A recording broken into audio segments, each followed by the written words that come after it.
Hello students, welcome to global online. This is Ankita Sood. Paper one के final preparation के लिए ICT के most expected MCQs की series आज मैं आपके लिए लेकर आई हूँ। ये क्वेश्चन स्टूडेंट्स बहुत बार एग्जामिनेशन में आए हैं, बाकी के स्टेट्स में भी पूछे गए हैं एंड अपकमिंग एग्जामिनेशन में भी हम इन सेशंस को, इन क्वेश्चंस को एज इट इज एक्सपेक्ट कर सकते हैं। तो ये बहुत ज़रूरी है कि हर एक क्वेश्चन को आप अच्छे से समझिए एंड जब तक आपके कॉन्सेप्ट क्लियर नहीं होंगे आप बार बार उस वीडियो को देख लीजिए, क्योंकि ये बहुत ही ज्यादा इंपॉर्टेंट क्वेश्चंस हैं। सबसे पहला क्वेश्चन है which of the following hardware was used by the first generation computers. आप लोगों को पता है कि कंप्यूटर में बहुत सारी जनरेशन हैं। जो पहली जनरेशन थी उसमें जो मेन कंपोनेंट था कंप्यूटर का वो कौन सा था, ये इस क्वेश्चन में पूछा गया है। Options transistor, vacuum tubes, VLSI and integrated circuits. Video को पॉज कर लीजिए एंड अभी मैं इसका करेक्ट आंसर बता रही हूँ, that is vacuum tubes. Okay, so first generation में वैक्यूम ट्यूब्स को यूज किया जाता था, ये इसका मेजर इंपॉर्टेंट कंपोनेंट था। जैसे आज के समय पे सीपीयू यूज होता है ना, वैसे उस वक्त वैक्यूम ट्यूब्स था। अब यहाँ पर अपकमिंग एग्जामिनेशन में क्वेश्चन ये भी आ सकता है कि ट्रांजिस्टर्स कौन सी जनरेशन में यूज हुए थे, सेकंड में या थर्ड में। आईसी जिसको कि इंटीग्रेटेड सर्किट बोला जाता है, ये सेकंड या थर्ड कौन सी जनरेशन में यूज हुए थे। ये आप स्टूडेंट्स के लिए मैंने एक होमवर्क क्वेश्चन दे दिया जिसका आंसर आप मुझे फटाफट कमेंट करके बताइए, उसके बाद ही अगले क्वेश्चन पे मूव कीजिएगा। Next question is in the context of internet what is the full form of URL. URL एक बेसिक टर्म होती है जो कि इंटरनेट से रिलेटेड होती है। आप लोग यहाँ पर देख सकते हो, ये आप लोग जब भी मोबाइल में इंटरनेट चलाते हो, गूगल पे कुछ सर्च करते हो, इस तरह का टर्म आपने जरूर वहां पर देखा होगा। उसको बोला जाता है यूआरएल। यूआरएल की फुल फॉर्म होती है यूनिफॉर्म रिसोर्स लोकेटर। यानी कि ये क्या होता है, कुछ भी चीज अगर हम लोगों को फाइंड आउट करनी है तो ये एक एड्रेस होता है जो कि यूनिकली उस चीज को आइडेंटिफाई करने में मदद करता है। पेपर वन के बेस्ट प्रिपरेशन के लिए कंप्लीट कोर्स में लेकर आई हूँ जो कि एग्जामिनेशन के डिफिकल्टी लेवल, लेटेस्ट क्वेश्चंस के pattern and previous year examination के एनालिसिस के हिसाब से बनाया गया है। इस कोर्स में स्टूडेंट्स डेली लाइव लेक्चर्स के साथ आपका 100% सिलेबस एग्जाम से पहले कवर करवाने की श्योरिटी दी जाती है। बहुत ही ईजी लैंग्वेज में रियल लाइफ एग्जाम्पल्स के साथ पहले आपके कॉन्सेप्ट क्लियर करवाए जाएंगे, उसके बाद आपको प्रैक्टिस के लिए प्रीवियस ईयर क्वेश्चन और एक्सपेक्टेड एमसीक्यूज दिए जाएंगे ताकि आपको ये भी क्लियर आइडिया हो जाए कि जो आपने पढ़ा है उसमें से कैसे क्वेश्चंस एग्जाम में आते हैं। फुल सिलेबस मॉक टेस्ट है जिसमें से कि guaranteed as it is questions exam में देखने को मिलेंगे ही। इसके लिए एक न्यू बैच हम स्टार्ट कर रहे हैं जो कि मंडे से स्टार्ट हो जाएगा। आप सभी स्टूडेंट्स बिना देरी किए गिवन नंबर्स पर कांटेक्ट करके इसको ज्वाइन कर सकते हो एंड इससे पहले फ्री वीडियोस देखनी है तो ग्लोबल ऑनलाइन ऐप को जरूर डाउनलोड कीजिए। स्टोर सेक्शन पर सर्च बार में कोर्स का नाम लिखने के बाद आप कंटेंट पर क्लिक करोगे, आपके सामने फ्री डेमो वीडियोस है। कंप्लीट पेपर वन का मेरा कोर्स आपको मिल जाएगा, जिसके अलावा एक्स्ट्रा आपको कुछ भी पढ़ने की जरूरत नहीं रहेगी। तो स्टूडेंट्स ये बेस्ट कोर्स है आपके लिए जो कि आपको मदद करेगा पेपर वन में इजीली 100 में से 80 प्लस स्कोर करने में। आपको बिल्कुल परेशान नहीं होना है, बस गिवन नंबर्स पर व्हाट्सएप के थ्रू कांटेक्ट कर लीजिए। Next question is match the following. Here we have two lists, list 1 and list 2. www, python, ram and rom. यहाँ पे चार डिफरेंट चीजें दी है जिनमें से कि सिर्फ ये दो आपस में कनेक्टेड है, बाकी नहीं है। आपको बताना है कौन सी चीज किससे रिलेटेड है।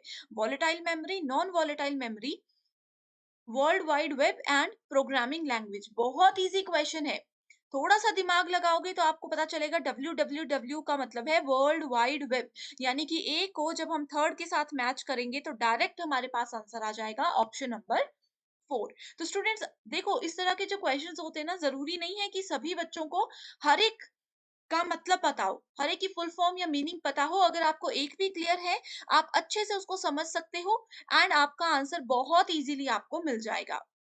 Next question is the main two components of CPU are. तो सीपीयू क्या होता है, central processing unit. Correct, CPU में फर्दर उसको तीन हिस्सों में डिवाइड किया जाता है। कौन कौन से होते हैं, दो उसमें से यहाँ पर लिखे हैं। पहला होता है कंट्रोल यूनिट, दूसरा होता है मेमोरी जिसके अंदर रैम रोम ये सब चीजें आ जाती हैं, एंड तीसरा होता है एएलयू। करेक्ट आंसर हो गया यहाँ पर option number 1, that is control unit and ALU. Next question is Ankur receives an email informing him that his credit card is going to be cancelled. Ankur नाम के एक पर्सन को एक कॉल आती है जिसमें बोला गया है कि उनको एक ईमेल आती है जिसमें बोला गया है कि उनका क्रेडिट कार्ड कैंसिल होने वाला है, लॉक होने वाला है। ठीक है, the email advises him to click on the provided link. Email में लिखा था कि आपको हमने यहाँ पर एक लिंक दिया हुआ है, आप उस लिंक पे क्लिक कीजिए एंड साइन कर दीजिए, साइन इन कर दीजिए, आपके बैंक अकाउंट की सारी डिटेल्स डाल दीजिए एंड जितनी भी चीजें हैं वो यहाँ पर एंटर कर दीजिए। थोड़ी देर के बाद इसमें बताया गया है कि अंकुर नोटिस करते हैं कि उनके अकाउंट से 10,000 रुपए निकाल दिए गए हैं। तो अंकुर ने क्या कर दिया, कौन से एक स्कैम का अंकुर यहाँ पर विक्टिम बन गया। अब देखो स्टूडेंट्स, ये क्वेश्चन बहुत इजी है। आप लोग ये मत सोचिएगा कि मैथमेटिक्स है इसमें बहुत बड़ा कि 10,000 कट गए, क्या हुआ क्या हुआ, कुछ नहीं है। इस क्वेश्चन में डायरेक्ट आपको पता होना चाहिए कि अगर ईमेल की मदद से किसी को भी फ्रॉड वहां पर मैसेजेस आते हैं, किसी को भी ईमेल की मदद से बोला जाता है कि आप हमें अपना अकाउंट नंबर दीजिए, तो वो हमेशा किस कैटेगरी में आता है, वो आता है हमेशा फिशिंग स्कैम के अंदर। बस आपने इतनी सी चीज याद रखनी है।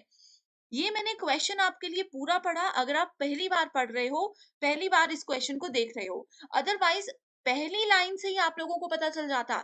जैसे ही यहाँ पर लगा पता कि अंकुर ने एक ईमेल रिसीव किया जिसमें कि उनके क्रेडिट कार्ड के बारे में पूछा गया है, बस इसी क्वेश्चन को इतना सा पढ़कर ही आंसर पता चल सकता था कि ये फिशिंग स्कैम है। करेक्ट। सो आई होप ये ट्रिक आप लोग याद रखोगे एंड अपकमिंग एग्जामिनेशन में पूरा क्वेश्चन पढ़ने में अपना टाइम वेस्ट नहीं करोगे। Next question is the speed of processor of a computer is measured in. So computer के अंदर प्रोसेसर्स होते हैं जो कि सारी प्रोसेसिंग को करने के लिए रिस्पॉन्सिबल होते हैं। सो प्रोसेसर्स की जो स्पीड होती है उसको कैसे मेजर किया जाता है, जैसे गाड़ियों की स्पीड कैसे मेजर करते हैं, किलोमीटर पर आवर के हिसाब से, वैसे कंप्यूटर की स्पीड मेजर करने का यहाँ पूछा गया है। Correct answer is option number 1, giga hertz, GHz। Okay, I hope students अभी तक के क्वेश्चंस में आप लोगों ने बिना चीटिंग किए बिल्कुल अच्छे से उनको सॉल्यूशन दिया होगा। वीडियो के एंड में अपना स्कोर जरूर मुझे बताइएगा। Okay, next question is arrange the following different types of computer networks in an ascending order on the basis of their geographical area implied. So तीन यहाँ पर नेटवर्क बताए गए हैं, लैन, वैन एंड मैन। लैन का मतलब होता है लोकल एरिया नेटवर्क, वैन का मतलब होता है wide area network and man का मतलब होता है मेट्रोपॉलिटन एरिया नेटवर्क। सबसे स्मॉलेस्ट होता है लैन, उसके बाद आता है सेकंड नंबर पर मैन एंड तीसरे नंबर पर आता है वैन, जो कि सबसे बड़ा नेटवर्क होता है, जिसका एक एग्जांपल इंटरनेट है। इंटरनेट आप पूरे वर्ल्ड में कहीं पर भी चला सकते हो। इंटरनेट पे आप जो चीजें गूगल पे जाकर के इंडिया में सर्च कर रहे हो, किसी और कंट्री में जाकर भी सर्च कर सकते हो। तो बेस्ट एग्जांपल है वैन का इंटरनेट। सो इसमें क्या पूछा है, असेंडिंग ऑर्डर। सो करेक्ट आंसर क्या होगा, C, A एंड B, जो कि मैंने बताया स्मॉलेस्ट, उससे बड़ा मैन, उससे बड़ा van. Next question is match the following, list 1 and list 2। तो यहाँ पर मेमोरी यूनिट दी है kilobyte, megabyte, gigabyte and terabyte. इस चीज को हम डिटेल में स्टूडेंट, जो 1 आवर 1 यूनिट वाला सीरीज मैंने आपके लिए लास्ट वीक लाया था, उसमें हमने इन चीजों को डिटेल में देखा है। ठीक है, सो कौन सी यूनिट किसके इक्विवेलेंट होती है, kilobyte is equals to 103 bytes. ठीक है, megabytes is equals to 10⁶ bytes, gigabytes is equals to 109 bytes and terabytes is equals to 1012 bytes. ठीक है, सो आपने इसको याद रखना है, इसका सीक्वेंस भी याद रखना है कि सबसे पहले बिट आता है, बाइट आता है, किलोबाइट आता है, मेगाबाइट आता है, gigabyte, then we have terabyte. इस तरह से स्मॉलेस्ट टू लार्जेस्ट ये सीक्वेंस भी आपको याद होना चाहिए। Next question is the ability to read and write each piece of information in a storage device in approximately the same length of time of its location is what? So, हर एक information जो भी आपकी computer की memory के अंदर है उसको बिल्कुल इक्वल लेवल पर रीड भी करना और उसमें कुछ एडिटिंग भी करनी, वो किसका एग्जाम्पल है, वो है रैंडम एक्सेस मेमोरी का एग्जाम्पल। इसमें भी पूरा क्वेश्चन पढ़ने की जरूरत नहीं थी। बहुत से बच्चे जो पहली बार पेपर दे रहे होंगे वो कंफ्यूज हो जाते हैं, पूरा क्वेश्चन समझते हैं, समझ नहीं आता फिर गलत आंसर करते हैं। देखो, ऑप्शंस पर भी क्वेश्चन पढ़ने के बाद एक बार ऑप्शंस पर नजर मारनी है। कई बार होता है क्वेश्चन समझ नहीं आता लेकिन ऑप्शंस देखकर हम एकदम से क्लिक कर जाते हैं कि अच्छा क्वेश्चन में ये पूछा गया है। सो जैसे इस क्वेश्चन में रीड एंड राइट की जब बात की गई एंड स्टोरेज डिवाइसेस की जब बात की गई, ये दो चीजें जब मैंने पढ़ी, मैंने इमीडिएटली ऑप्शंस पर नजर मारी एंड मुझे पता लग गया कि यहाँ पर रैंडम एक्सेस मेमोरी की ही बात हो रही है। ये इधर थोड़ा सा हिंदी मीडियम स्टूडेंट्स के लिए मिस्टेक हो गई है, इसको हिंदी में भी रैंडम एक्सेस मेमोरी ही बोलते हैं। Okay, identify the incorrect pair from the following. So pairs दिए गए हैं डॉट जेपीजी। जेपीजी क्या होती है? ग्राफिक फाइल होती है, यानी कि आप लोगों के मोबाइल में जब आप कैमरे से फोटो क्लिक करते हो या व्हाट्सएप पे आपको कोई फोटो आती है, उसमें उसकी प्रॉपर्टीज में जाकर के फाइल का नेम देखना, फोटो का नाम देखना, कुछ कुछ नाम लिखा होगा अजीब सा, उसमें बीच में डॉट लिखा होगा, डॉट के बाद जेपीजी लिखा होगा, डॉट जेपीईजी लिखा होगा। इसका मतलब क्या है कि ये इमेज की फाइल का नाम है। जैसे हमारे सरनेम होते हैं, जैसे मेरा नाम आपने शुरू में देखा अंकिता सूद, वैसे ही सूद से क्या है, सूद मेरी एक्सटेंशन है, मेरा सरनेम है। वैसे ही डॉट के बाद जो भी चीज आती है कंप्यूटर में या मोबाइल में, वो हमें बताती है कि ये कौन से टाइप की फाइल है। ठीक है। डॉट टीटीएफ क्या होता है? टीटीएफ का मतलब होता है ट्रू टाइप फॉन्ट। तो ये वाला यहाँ पे वर्ड टेक्स्ट फाइल बोला है, जो कि बिल्कुल गलत है। डॉट डीओसी होती है word text file. Dot VAW audio file कोई सॉन्ग है। Executable file dot EXE. So correct answer is option number 2। First cyber law which provides the legal infrastructure for e-commerce in India।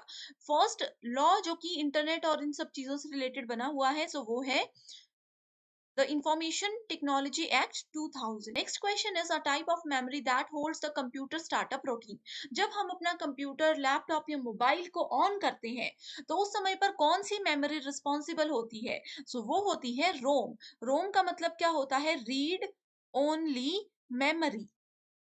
इसमें क्या होता है? सिर्फ हम रीड कर सकते हैं, राइट नहीं कर सकते। तो ये बहुत बार क्वेश्चन एग्जाम में पूछा जाता है। Next is Python. पाइथन क्या है? अभी देखो, एक मैच द फॉलोइंग का थर्ड या सेकंड क्वेश्चन आया था, उसमें हमने देखा था। पाइथन क्या है? पाइथन एक प्रोग्रामिंग लैंग्वेज है। ऑपरेटिंग सिस्टम क्या है? जैसे में हम बोलते हैं मेरे पास एंड्रॉइड फोन है, कई बोलते हैं हमारे पास विंडो फोन है। तो एंड्रॉइड क्या है? ऑपरेटिंग सिस्टम है। विंडोज क्या है? ऑपरेटिंग सिस्टम है। एप्लीकेशन प्रोग्राम, जो भी एप्स हम यूज करते हैं। ठीक है। Next question is email stands for. Email का मतलब होता है electronic mail. Correct answer is option number 3। Basic questions है। Viruses which executes when computer start is. जब कंप्यूटर स्टार्ट होता है तो रिस्पॉन्सिबल होता है रोम। एंड जब कंप्यूटर स्टार्ट होता है, एक वायरस जो है वो ऑटोमेटिकली एक्टिवेट हो जाता है। अगर उस कंप्यूटर में थोड़ा सा भी वायरस आ गया हो और हम जब उसको अगली बार ऑन करेंगे, तो वो एग्जीक्यूट हो जाता है और फैलने लग जाता है हमारे कंप्यूटर में। उस वायरस का नाम क्या है? उसका नाम है boot sector. Boot sector. Boot sector एक टर्म हमेशा आपने याद रखनी, कि कभी भी जो कंप्यूटर का ऑन होने वाला प्रोसेस होता है, आपने बटन स्विच ऑन किया, वहां से लेकर के कंप्यूटर की विंडो आने तक जो प्रोसेस होता है, उसको बूट सेक्टर, बूट प्रोसेस बोला जाता है। Which of the following are the objectives of malware. So malware क्या होता है? मालवेयर एक कंप्यूटर सॉफ्टवेयर होता है वायरस की तरह। वायरस तो आपने सुना होगा, उसी की तरह मालवेयर होता है, जिसमें कि हमारे कंप्यूटर या सिस्टम में आ जाता है, लेकिन हमें पता नहीं होता। अब ये आता कैसे है? ये इंटरनेट के थ्रू आता है। करेक्ट। सो मालवेयर के ऑब्जेक्टिव्स क्या है? Provide remote control for an attacker to use an infected machine. मेरे कंप्यूटर में मालवेयर आ गया, एंड जिसने भी मालवेयर डाला वो इंटरनेट से मेरा कंप्यूटर देख रहा है। अभी जैसे मैं आप लोगों को पढ़ा रही हूँ, जिसने भी मालवेयर मेरे कंप्यूटर में डाला है, वो देख रहे होंगे कि अच्छा इस समय अंकिता सूद क्या कर रही है। अब मैं अपनी किसी, मान लीजिए, फेसबुक आईडी पे लॉगिन करती हूँ, तो भी उनको पता चल जाता है कि अच्छा मेरी ये फेसबुक आईडी है, ये मेरा पासवर्ड है, उन्होंने देख लिया और वो उसकी मदद से फ्रॉड करना शुरू कर देंगे। करेक्ट। नेक्स्ट क्या है? Investigate the infected users local network. मेरा लोकल नेटवर्क है, उसको उससे इन्वेस्टिगेट करेंगे, पूरी जान पहचान रखेंगे कि मैं क्या क्या कर रही हूँ। और जो मेरा सेंसिटिव डेटा है, जैसे मेरे कंप्यूटर या मेरे मोबाइल में, मान लीजिए कि मैंने अपनी अकाउंट डिटेल्स रखी है या कुछ भी इस तरह की इंफॉर्मेशन रखी हुई है, जैसे मेरा मान लीजिए कि यूट्यूब का पासवर्ड है या इस तरह की चीजें हैं, उसको वो स्टील कर सकते हैं। तो क्या होता है? Malware all of the above. Next question is which of the following is a software that once installed in the computer. कौन सा सॉफ्टवेयर ऐसा है जो कि एक बार कंप्यूटर के अंदर डाल दिया, इंस्टॉल कर दिया, वो हमारे इंटरनेट पे हम कुछ भी सर्च करेंगे, वो पूरी नजर रखेगा हमारे काम पर, जो हम कर रहे हैं, जो हम भेज रहे हैं, उन सब चीजों पर पूरी नजर रखेगा। एंड जो भी एडवर्टाइजमेंट होगी उससे रिलेटेड, वो हमें देगा। अब देखो स्टूडेंट्स, इसका एक बहुत अच्छा एग्जांपल देती हूँ। आप लोगों में से किसी ने अमेज़न पे कुछ सर्च किया, फ्लिपकार्ट पर कुछ सर्च किया, या किसी भी वेबसाइट पर, मान लीजिए आप लोग अभी शूज देख रहे हो। थोड़ी देर के बाद जब आप यूट्यूब पे कोई भी वीडियो देखोगे, आपको एड में भी शूज ही दिखेंगे। आप लोग फेसबुक चला रहे हो, फेसबुक की एड्स में भी आप लोगों को शूज ही दिखेंगे। वो क्यों होता है? क्योंकि उन्होंने आपके कंप्यूटर पे, आपके इंटरनेट पे, कि आप क्या क्या सर्च कर रहे हो, उस पे पूरी नजर रखी हुई है। एंड उसी चीजों से रिलेटेड एडवर्टाइजमेंट आपको दिखाते रहेंगे। तो इस चीज को, इस सॉफ्टवेयर को क्या बोला जाता है? इसको बोला जाता है एडवेयर। एडवर्टाइजमेंट से एडवेयर आपने याद रखना है। आपने देखा होगा कुछ भी आप ऑनलाइन शॉपिंग के लिए सर्च कर रहे हो, उसकी सारी एड्स आपको फेसबुक और यूट्यूब और सब जगह पर नजर आती है। Next question is the number of character in 8 bit sky code. Sky का मतलब होता है American standard code for information interchange. कुछ याद नहीं रखना, एक इसकी फुल फॉर्म याद रखिए। स्काई की फुल फॉर्म, एक 8 बिट स्काई कोड जो होता है वो 256 के बराबर होता है। बिना सोचे समझे, बिना लॉजिक लगाए इसको आपने याद रखना है। The purpose of copying file to a CD. आप लोगों ने सीडीज देखी होंगी। सीडीज हम लोग बचपन में मतलब जब काफी समय पहले सीडीज यूज होती थी। अब एक सीडी लेकर आई मैं, ब्लैंक सीडी, उसके अंदर मैंने शॉपकीपर को बोल दिया कि हाँ इसके अंदर ना अच्छे से गाने डाल दो जो लेटेस्ट चल रहे हैं। तो उस चीज को क्या बोलते हैं? कॉपी पेस्ट करना नहीं बोलते, उस चीज को बोला जाता है बर्निंग। सीडी के अंदर कुछ भी डेटा एंटर करवाती हूँ, डिलीट करवाती हूँ, कुछ भी करवाती हूँ, उसको बर्निंग बोला जाता है। स्पेशली यहाँ पर कॉपी की बात की गई है। A type of memory that holds the computer startup routine. Repeated question है ROM. Next question is bit stands for. Bit क्या होता है? Bit is very important. ठीक है, bit का मतलब होता है binary digit, that is option number 2। ठीक है, सो ये बिट क्या है? स्मॉलेस्ट यूनिट होता है किसी भी डेटा की। अब जैसे आप लोगों ने किलोग्राम सुना होगा, सबसे छोटा क्या होता है? ग्राम्स होता है। ग्राम से छोटा भी कुछ होता है क्या? वैसे कंप्यूटर में जो भी स्टोरेज होती है, जैसे मैं बोलती हूँ मुझे रोज 2 GB मिलता है, ठीक है, कोई बोलेंगे मुझे 100 MB मिलता है, तो ये वैसे ही बिट है। बिट मतलब binary digit. A file extension of MS word document. Document file मैंने अभी आप लोगों को बताया कि DOCX क्या होती है, डॉक्यूमेंट फाइल हमें पता लगती है। Next question is A to F system is used in which number system? So number system में हमारे पास 4 टाइप्स होते हैं, बाइनरी, ऑक्टल, हेक्साडेसिमल और डेसिमल। ये हमने डिटेल में ऑलरेडी डिस्कस किया है। A to F की बात करते हैं तो we are talking about hexadecimal numbers. ठीक है, बाइनरी क्या होता है? बाइनरी 0 और 2, किसी भी वर्ड के किसी भी नंबर के बेस में 2 दिखे तो वो बाइनरी है, 8 दिखे तो वो ऑक्टल है। इसकी रेंज होती है 0 से लेकर के 7 तक। ऑक्टल, ठीक है, यानी कि 8 डिजिट्स हो गए। हेक्साडेसिमल होता है 0 से लेकर के 9 तक, उसके बाद ए से लेकर के एफ तक। कितने हो गए? बेस में 16 वैल्यूज हो गई। डेसिमल होता है 10, 0 से लेकर के 9 तक, जिसके बेस में 9 होगा वो डेसिमल होगी। तो आपने ऐसे इसको याद रखना है। डिटेल्ड वीडियो इसमें ऑलरेडी है, लिंक डिस्क्रिप्शन बॉक्स में मिल जाएगा। A virus type that is capable of shifting from one computer to another without user interaction. मेरे कंप्यूटर में वायरस है, मैंने दूसरे कंप्यूटर में ना कोई फाइल भेजी, ना मैंने उनको कोई मैसेज किया, कुछ भी नहीं किया, फिर भी वो दूसरे कंप्यूटर, साथ वाले कंप्यूटर में चला गया। वो क्या होता है? वो वॉर्म उसको बोला जाता है। वॉर्म क्या होता है? कीड़ा होता है ना? अब आप लोगों ने इसे कोरोना वायरस भी देखा, यहाँ वहां कैसे वो फैलता रहा हवा में। वैसे ही मैंने कोई फाइल शिफ्ट नहीं की, वो ऑटोमेटिकली एक जगह से दूसरी जगह पर शिफ्ट हो जाता है। Next is sniffing. Sniffing is a form of tapping phone wire. So mobile की वायर को टैप करना स्निफिंग कहलाता है, इसमें ये बोला है। एक्चुअल में स्निफिंग का मतलब होता है कि मैं नेटवर्क में कुछ भी कर रही हूँ, मेरे पूरे काम पर नजर रख रहा है कोई। ठीक है, इंटरनेट सर्विस प्रोवाइडर्स जो होते हैं उनको सब पता होता है हम क्या कर रहे हैं। ठीक है, सो वो मेरे पूरे काम पर नजर रख रहे हैं। तो sniffing is a form of tapping phone wire and it is a process which attackers use to capture data packets containing sensitive information. So दो इंपॉर्टेंट डेफिनेशन यहाँ पर स्निफिंग से रिलेटेड दी हुई है। सो इसका करेक्ट आंसर क्या है? Option number 1, that is both A and R are true and R is the correct explanation of A. So sniffing मैंने आप लोगों को थोड़ा सा बता दिया, इसमें क्या होता है? It is a process which attackers use. जो अटैकर्स है वो यूज करते हैं जो भी हमारे डेटा पैकेट्स है। मान लीजिए इंटरनेट से मैंने कोई फाइल डाउनलोड कर ली, उसी के साथ उन्होंने कोई फाइल ऐसी भेज दी कि जैसे ही मैं इस सॉन्ग को जो मैंने डाउनलोड किया है इसको ओपन करूंगी, वो सिस्टम से ऑटोमेटिकली वो मेरे पूरे मोबाइल पर, मेरे पूरे लैपटॉप पर नजर रखना शुरू कर देंगे। एंड जो भी मेरा सेंसिटिव डेटा है, जो मेरी इंफॉर्मेशन है, जो मैं किसी के साथ शेयर नहीं करना चाहती, वो उन सब चीजों पर नजर रखेंगे एंड वो एक बहुत बड़ा फ्रॉड होता है।